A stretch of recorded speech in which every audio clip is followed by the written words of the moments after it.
How do you create your own reality? How do thoughts turn to things? You've got to be a match to what's in your vortex in order for you to live in what you want to call manifested terms, what's in your vortex. It's about you setting your receiver to the frequency of the transmitting vortex and not so fixated on the outcome, just enjoying the process of the never-ending becoming.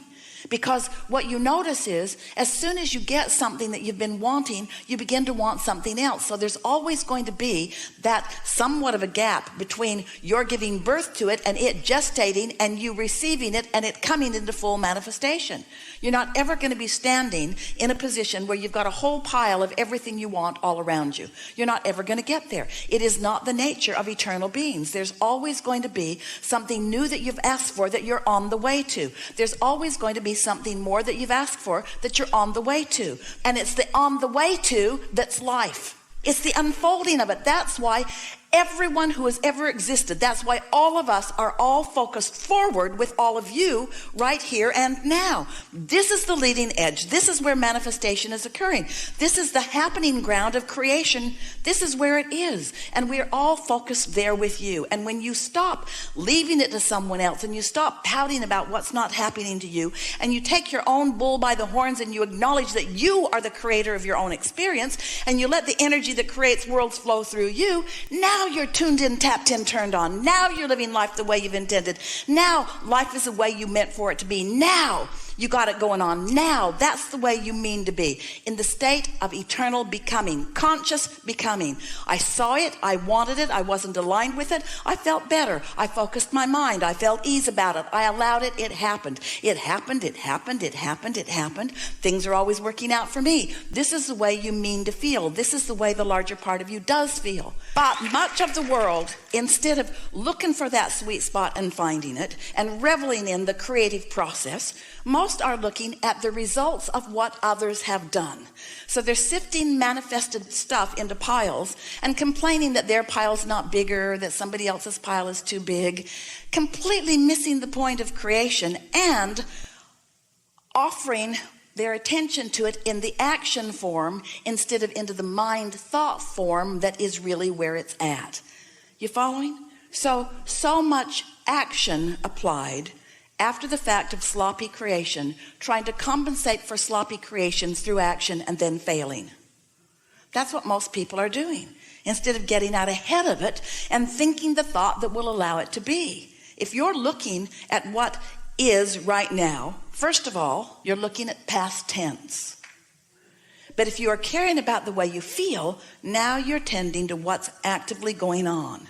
And now you get to be in on, and it's what you want so much. It's what you came for so much. You get to be in on the turning of the thought to the thing. You get to be in on the turning of the thought to the thing. You've already chosen the way you want these things to turn out. And now you're in on witnessing the universal forces assisting you, agreeing with you, supporting you, mandating you, blessing you. You see, we are all eternal beings. It's time for you to, instead of trying to prove your worthiness, just feel worthy. Instead of trying to explain what went wrong, just let it go right. Instead of worrying about the stuff that's not happening, focus on the stuff that is happening, and the stuff that isn't happening will start to happen when you focus on the stuff that is happening. But there isn't anything that will cause you to feel more worthy than to have wanted something you don't have and felt yourself give birth to the idea of it and then to doubt it. And then to recognize that you were doubting it and then do something about that doubt, either by ignoring it, changing the subject, or by speaking general enough about it until you began to soften your resistance about it. And then to feel the ease sweep over you and begin to feel yourself believing it. Do you know that there is as much movement in you moving from doubt to belief as there is from something turning from a thought to a thing? The big movement is in you moving from doubt to belief, or just from doubt to not thinking about it. Because if you're not thinking a thought of doubt, it will prove itself to you and you will believe it. Ooh. So when you say, show it to me and then I'll believe it.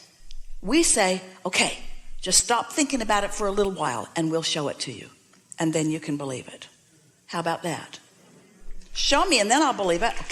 Okay, but you got to stop thinking about it altogether, because every time you think about it, law of attraction's got you over there where you were last.